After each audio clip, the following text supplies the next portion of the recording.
maka kegagalan seorang gubernur adalah masih ada orang yang menjadi pengemis di perempatan jalan, masih ada anak-anak yatim yang tidak sekolah, masih ada orang-orang miskin yang rumahnya roboh, masih ada orang yang kebanjiran tapi tidak tertangani dengan baik, masih ada orang yang bunuh diri karena terikat bank emok, bank keliling, pinjol. Itu adalah kegagalan seorang pemimpin.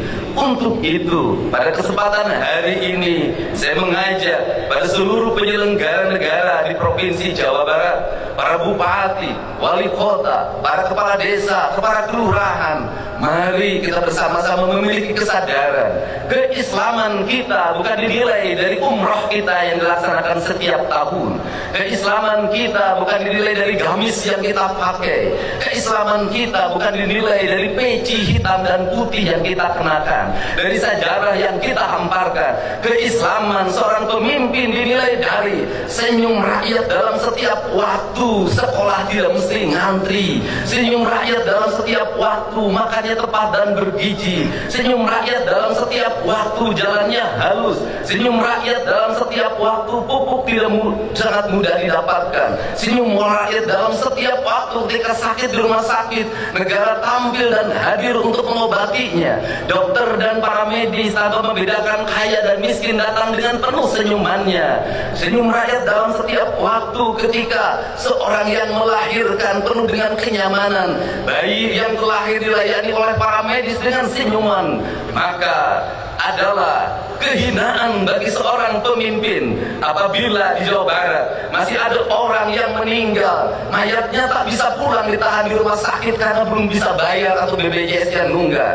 Bayinya ditahan di rumah sakit karena belum bisa bayar atau BPJS nunggak. Anak-anak tidak bisa sekolah, orang-orang miskin makan hanya dengan garam, rumah roboh atau bocor, sedangkan negara abai dalam fasilitasnya digunakan hanya untuk kepentingan pribadi, keluarga dan golongannya. Untuk itu, marilah kita jadikan kesadaran 1 Syawal 1446 Hijriah ini adalah sebuah kesadaran kolektif. Kesadaran ritual dan spiritual kita sudah sangat tinggi. Pejabat umroh ngantri, orang-orang kaya umroh ngantri, masjid-masjid Jumat penuh, mimbar-mimbar penuh, ceramah-ceramah dalam setiap waktu. Itu baik, tetapi lebih baik secara substansial adalah dana-dana yang kita miliki digunakan untuk menangani orang-orang fakir, orang-orang miskin, kaum mustadafin, kaum du'afa, orang-orang fafa, orang-orang yang merintih dalam setiap waktu meminta pertolongan tapi abai orang untuk menolongnya. Kesadaran itulah yang diperlukan oleh negeri hari ini. Maka jihad kita para pemimpin hari ini adalah jihad menahan hawa nafsu kita untuk menyerap anggaran untuk kepentingan kita. Kemudian kita mengorbankan diri kita, emosi kita, keinginan kita untuk membelanjakannya untuk kepentingan masyarakat yang lebih luas, agar kita kembali pada kesadaran Undang-Undang Dasar 1945, agar kita kembali pada kesadaran keislaman kita. Maka terakhir, andai kata di sebelah kanan kita ada bangunan yang dibangun dengan angka 60 juta golden, dengan tingkatan 6 ke atas dalam bentuk tusuk sate, dilakukan oleh pemerintah kolonial Belanda, oleh POC yang hidupnya hanya dari perkebunan teh, perkebunan karet, perkebunan Cina. Mereka mampu membangun jalan-jalan yang berkualitas. Mereka mampu membangun bangunan-bangunan yang berkualitas yang masih digunakan oleh kita hari ini. Mereka mampu membangun bendungan-bendungan yang berkualitas. Pertanyaannya adalah, kenapa kita yang mengklaim kaum pribumi itu tidak mampu mengelola perkebunan? Jangankan membangun gedung seindah gedung sate, hanya mengelola kebunnya saja sudah tidak mampu dengan dikontrakkan kepada pihak lain, yang melahirkan longsor, kekeringan. Betapa kita sebagai beragama punya rasa malu di hadapan Allah Subhanahu wa Ta'ala.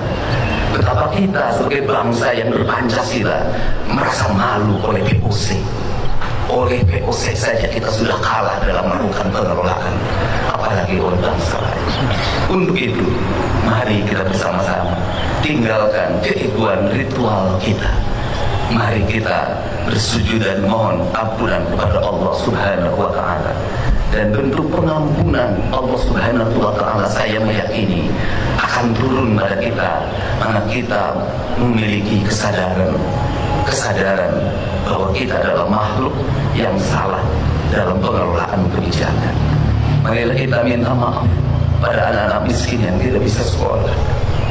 Marilah kita minta maaf pada orang-orang miskin yang mereka masih tak sanggup makan sebaik makannya kita.